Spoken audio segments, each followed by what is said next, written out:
Skills మీరు ఎంత బాగా మాట్లాడుతున్నారు, కన్వీనియన్సీ కెపాసిటీ ఎంత బాగా చెబుతున్నారు, దాని మీదే కస్టమర్ సర్వీసెస్ కూడా మీకు ఇంప్రూవ్మెంట్ అవుతాయి.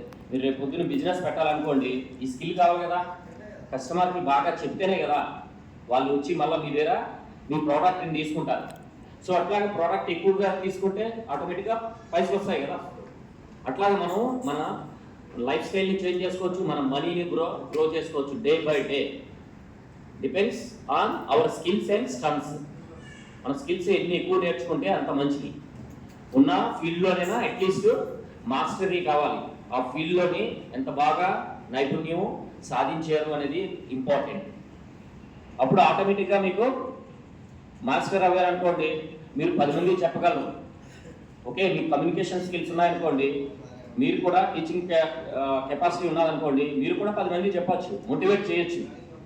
ఆ విధంగా మీకు రెస్పెక్ట్ వస్తుంది, మనీ ఆటోమేటిక్గా వస్తుంది. So first don't focus on money. Okay, మీరు ఏం చేయాలనుకుంటున్నారో అది చేయండి.